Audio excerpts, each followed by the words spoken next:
Hello students, हमारा chapter चल रहा है ह्यूमन रिप्रोडक्शन, जिसमें हमने जर्म लेयर की फॉर्मेशन देख ली थी और देखा था कि उन जर्म लेयर से किस किस ऑर्गन की फॉर्मेशन होती है। और आज हम पढ़ेंगे, आज का हमारा टॉपिक है प्लेसेंटा। प्लेसेंटा यानी कि इसको हिंदी में कहते हैं अपरा। प्लेसेंटा वो स्ट्रक्चर होता है जो कि एम्ब्रियो को यानी कि जो भ्रूण है उसको मदर की बॉडी से कनेक्ट करता है। एम्ब्रियो और भ्रूण के बीच में जो कनेक्शन होता है उसे हम कहते हैं प्लेसेंटा। ये कनेक्शन फिजियोलॉजिकल भी होता है और मैकेनिकल भी होता है, यानी आपस में जुड़े हैं दोनों टिश्यू। और इसके अलावा जो प्रोसेसेस हैं वो भी दोनों आपस में जुड़ी हैं, मदर की भी और एम्ब्रियो की भी। तो ये जो कनेक्शन है वो फिजियोलॉजिकल भी है और मैकेनिकल भी है। तो डेफिनेशन देख लेते हैं। It is a connection between mother and foetus. Mother और फीटस के बीच में ये कनेक्शन होता है और ये फर्टिलाइजेशन के लगभग 10 से 12 हफ्ते बाद इसकी फॉर्मेशन होती है। फर्टिलाइजेशन होने के लगभग 10 से 12 हफ्ते बाद इसकी फॉर्मेशन होती है। अब ये दो भागों से मिलकर बनता है। इसका एक भाग एम्ब्रियो बनाता है और दूसरा भाग मदर बनाती है, यानी दो भाग से मिलकर बनता है एम्ब्रियोनल पार्ट और मैटरनल पार्ट। दोनों भाग होते हैं इसके अंदर। अब जब हमने क्लीवेज वाली प्रोसेस देखी थी तो देखा था जो बाहर लेयर बनती है ब्लास्टूला में, ट्रोफोब्लास्ट लेयर, उससे फिंगर जैसी स्ट्रक्चर निकलती है और इन स्ट्रक्चर्स को कहते हैं कोरियन। तो ये हमने यहाँ पर कोरियन दिखाई है, कोरियोनिक विलाई दिखाई है। तो ये कोरियोनिक विलाई कहाँ धस जाती हैं? जो मदर का जो यूट्रस है, गर्भाशय है, उसकी अंदर वाली जो दीवार है एंडोमेट्रियम, उसके अंदर धस जाती है। तो जो भ्रूण का कौन सा पार्ट प्लेसेंटा का फॉर्मेशन कर रहा है? Chorionic villi. कोरियोनिक विलाई भ्रूण का वो पार्ट है जो कि प्लेसेंटा की फॉर्मेशन करता है। अब मदर का कौन सा पार्ट है? मदर की जो एंडोमेट्रियम लाइनिंग है, यानी जो एंडोमेट्रियम जो दीवार का जो यूट्रस की जो दीवार है उसकी जो सबसे अंदर वाली लेयर है एंडोमेट्रियम, वो फॉर्मेशन करती है प्लेसेंटा का। और इस वॉल को कहते हैं हम डेसिडुआ। वो वॉल जब इम्प्लांटेशन हो जाता है तो इस एंडोमेट्रियम को क्या कहते हैं हम? डेसिडुआ। तो इस जो एंडोमेट्रियम को हम 3 पार्ट में डिवाइड कर सकते हैं। जो डेसिडुआ है उसे हम 3 पार्ट में डिवाइड कर सकते हैं। एक पार्ट ये देखिए, जो लेयर बनाई है ये हमने मायोमेट्रियम दिखाई है। ये क्या है?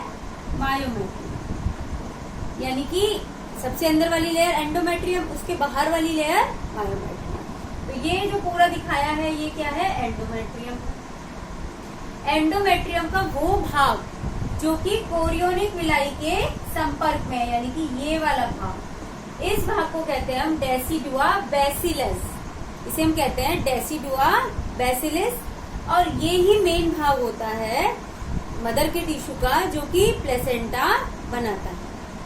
दूसरा भाग, अब हमने बताया था कि जब इम्प्लांटेशन की प्रोसेस होती है तो जो पूरा का पूरा जो ब्लास्टूला है वो कहाँ चला जाता है? एंडोमेट्रियम के अंदर चला जाता है। एंडोमेट्रियम से ऊपर से भी कवर कर लेती है। तो ये ऊपर से कवर करने वाली जो लेयर है एंडोमेट्रियम की, इसे हम कहते हैं डेसिडुआ कैप्सुलरिस। क्या कहते हैं इसे? Decidua capsularis. तो ये भी प्लेसेंटा का ही भाग है। इसके अलावा एंडोमेट्रियम का वो भाग जो कि कोरियोनिक विलाई के संपर्क में नहीं है, ये वाला भाग, इस भाग को हम कहते हैं डेसिडुआ पेराइटलिस।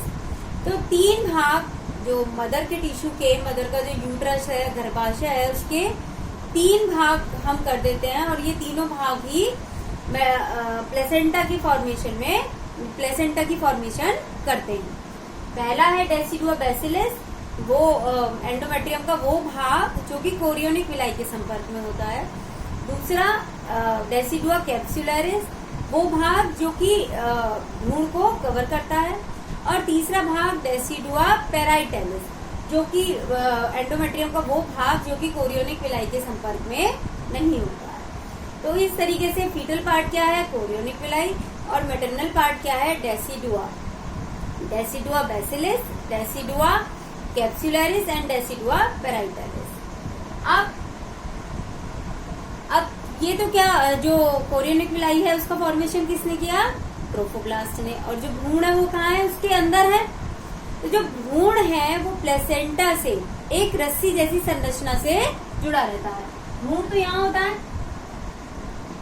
तो जो भ्रूण है वो इस प्लेसेंटा से एक रस्सी जैसी संरचना से जुड़ा रहता है। कोड लाइक स्ट्रक्चर, कोड जैसी संरचना होती है जिससे जुड़ा रहता है, और इसे कहते हैं हम अम्बालिकल कॉर्ड। इस संरचना को कहते हैं हम अम्बालिकल कॉर्ड। और ये लगभग 1 से 2 फीट तक लंबी होती है, यानी 12 इंच से 24 इंच तक इसकी लंबाई होती है। और इसके अलावा ये जो हमारा प्लेसेंटा है इसका वेट लगभग कितना होता है? 500 ग्राम। अब ये प्लेसेंटा बहुत ही ज्यादा यूजफुल होता है एम्ब्रियो के डेवलपमेंट के लिए। तो ये बहुत सारे काम करता है। कौन कौन से ये काम करता है अब ये जान लेते हैं। पहला काम कि ये न्यूट्रिशन प्रोवाइड करता है फीटस को, यानी कि जो मदर की बॉडी से न्यूट्रिशन जाता है फीटस की बॉडी में, किसके थ्रू? प्लेसेंटा के थ्रू। इसके अलावा जो ऑक्सीजन बनती है मदर की बॉडी, अभी उसके फेफड़े काम करने शुरू नहीं करे हैं, तो जो उनको ऑक्सीजन है वो कहाँ से मिल रही है? मदर से मिल रही है। तो जो ऑक्सीजन है वो भी कौन प्रोवाइड करता है? प्लेसेंटा ही प्रोवाइड करता है। प्लेसेंटा के थ्रू ऑक्सीजन मिलती है, प्लेसेंटा के थ्रू ही न्यूट्रिशन मिलता है। इसके अलावा जो नाइट्रोजिनस वेस्ट बनती है, जो वेस्ट बनता है नाइट्रोजिनस भ्रूण के शरीर के अंदर, वो भी मदर की बॉडी के अंदर भेज दिया जाता है प्लेसेंटा के थ्रू। अब जो प्लेसेंटा है बहुत सारे हार्मोन्स का भी सिक्रीशन करता है, इसीलिए इसे हम टेम्परेरी एंडोक्राइन ग्लैंड भी कहते हैं। इनमें से जो मेन हार्मोन है वो है एस्ट्रोजन और प्रोजेस्टेरोन। तो ये दोनों हार्मोन प्रेगनेंसी को बनाए रखने के लिए, मेंटेन रखने के लिए हेल्पफुल होते हैं, एस्ट्रोजन भी और प्रोजेस्टेरोन भी। इसके अलावा एक हार्मोन बनता है SCG, human chorio gonadotropin. SCG की फुल फॉर्म है ह्यूमन कोरियो गोनेडोट्रोपिन।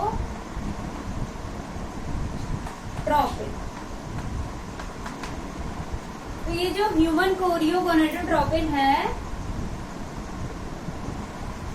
जब कोई लेडी, कोई वुमेन प्रेग्नेंट होती है तो डॉक्टर क्या कराते हैं? यूरिन टेस्ट कराते हैं, जिससे पता चलता है कि वो प्रेग्नेंट है या नहीं है। तो अगर उसके यूरिन में ये हार्मोन है एससीजी, तो इट मीन्स वो प्रेग्नेंट है, और अगर नहीं है तो इट मीन्स वो नहीं है।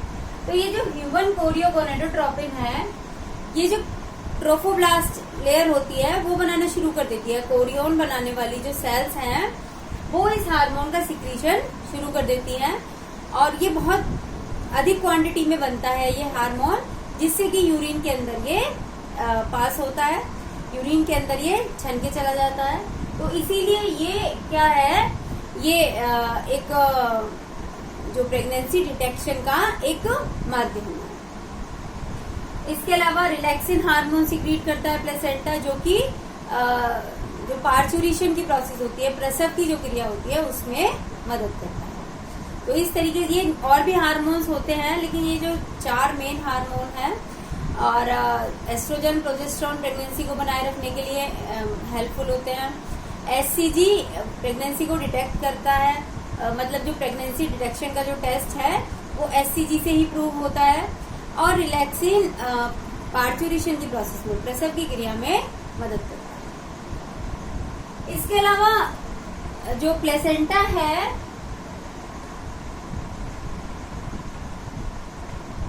वो पैसिव इम्यूनिटी भी प्रोवाइड करता है भ्रूण को। पैसिव इम्यूनिटी मतलब, एक्टिव इम्यूनिटी वो होती है जो कि हम खुद बनाते हैं, जो हमारे शरीर खुद अगर एंटीबॉडी बनाता है किसी रोग के लिए, तो ऐसी इम्यूनिटी एक्टिव इम्यूनिटी होती है। लेकिन अगर किसी दूसरे के शरीर से हमें इम्यूनिटी मिल रही है या हम बाहर से इम्यूनिटी ले रहे हैं, तो उसे कहते हैं हम पैसिव इम्यूनिटी।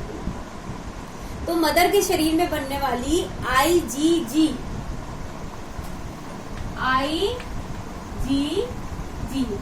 ये एक एंटीबॉडी होती है। आगे बढ़ेंगे, हमारा चैप्टर आएगा हेल्थ एंड डिजीज, उसमें। तो ये जो आईजीजी है ये मदर की बॉडी से प्लेसेंटा क्रॉस करके, मदर की बॉडी से प्लेसेंटा क्रॉस करके भ्रूण के शरीर में आ जाती है, और भ्रूण को इम्यूनिटी सुरक्षा प्रदान करती है, रोगों से लड़ने की ताकत देती है। इसके अलावा जो हमारा प्लेसेंटा होता है वो सेलेक्टिवली परमिएबल होता है, यानी कुछ चीजें प्लेसेंटा के पार जा सकती हैं और कुछ चीजें प्लेसेंटा के पार नहीं जा सकती हैं। जैसे कि हमारी ब्लड सेल्स हैं वो प्लेसेंटा क्रॉस करके नहीं जा सकती हैं। तो ऐसे सब्सटेंसेस जो प्लेसेंटा क्रॉस करके मदर से फीटस में जा सकते हैं उन्हें हम कहते हैं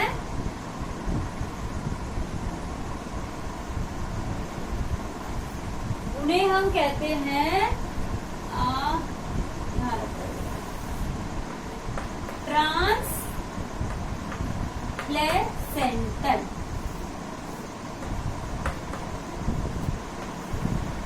ऐसे सब्सटेंसेस जो कि प्लेसेंटा को क्रॉस करके मदर की बॉडी से भ्रूण के अंदर जा सकते हैं उन्हें हम कहते हैं ट्रांसप्लेसेंटल। कुछ हमारे वायरस होते हैं जैसे कि HIV वायरस है वो प्लेसेंटा को क्रॉस कर सकता है। इसके अलावा हमारे कुछ केमिकल्स होते हैं वो भी प्लेसेंटा को क्रॉस कर सकते हैं, जैसे कि हमारे निकोटिन है वो प्लेसेंटा को क्रॉस करके मदर से फीटस में जा सकता है। तो ऐसे सब्सटेंसेस जो मदर की बॉडी से फीटस में जाएं और उसको हार्म पहुंचाएं, उसको नुकसान पहुंचाएं, उन्हें हम कहते हैं टेराटोजन्स। उन्हें कहते हैं हम टेराटोजन्स। तो कुछ सब्सटेंसेस मदर की बॉडी से फीटस के अंदर यानी कि भ्रूण के अंदर जा सकते हैं, उन्हें हम कहते हैं ट्रांसप्लेसेंटल सब्सटेंसेस। और वो सब्सटेंस जो मदर से भ्रूण में जाकर भ्रूण को नुकसान पहुंचाएं उन्हें हम कहते हैं टेराटोजन्स। तो इस तरीके से जैसे कि हमारा मरकरी है, मरकरी क्या होता है, वो क्रॉस कर सकता है मदर की बॉडी से, वो फीटस की बॉडी के अंदर जा सकता है और उसके अंदर वो रोग उत्पन्न कर सकता है। उसे हम कहते हैं मैनामाटा डिसीज। तो इस तरीके से ये हमने प्लेसेंटा के बारे में पढ़ा। जो प्लेसेंटा है वो मदर और फीटस के बीच में कनेक्शन होता है। फीटस का जो फीटल पार्ट है जो प्लेसेंटा बनाने में मदद करता है, उसकी फॉर्मेशन में पार्ट करता है, वो है कोरियोनिक विलाई। और मदर का वो भाग जो प्लेसेंटा बनाता है वो है हमारा डेसिडुआ या एंडोमेट्रिया। अब प्लेसेंटा भ्रूण के विकास में मदद करता है। और कैसे मदद करता है, भ्रूण को ऑक्सीजन प्रोवाइड करता है, न्यूट्रिशन प्रोवाइड करता है, इम्यूनिटी प्रोवाइड करता है। इसके अलावा भ्रूण में बनने वाले जो वेस्ट प्रोडक्ट हैं उन्हें भी ये रिमूव करता है। ये एक एंडोक्राइन ग्लैंड की तरह भी काम करता है। कुछ हार्मोन्स का सिक्रीशन करता है जो कि प्रेगनेंसी को बनाए रखने में मदद करते हैं और प्रसव की क्रिया में भी मदद करते हैं। प्लेसेंटा को पार करके कुछ सब्सटेंस मदर से भ्रूण में जा सकते हैं, उन्हें हम कहते हैं ट्रांसप्लेसेंटल। और ऐसे सब्सटेंस जो मदर से भ्रूण में जाएं और भ्रूण को नुकसान पहुंचाएं उन्हें हम कहते हैं टेराटोजन्स। तो इस तरीके से ये हमारा टॉपिक आज कंप्लीट हो गया है प्लेसेंटा वाला। तो आपको टॉपिक क्लियर हो गया होगा। वीडियो को देखिए, लाइक कीजिए, शेयर कीजिए और चैनल को सब्सक्राइब कीजिए। Thank you and have a nice day.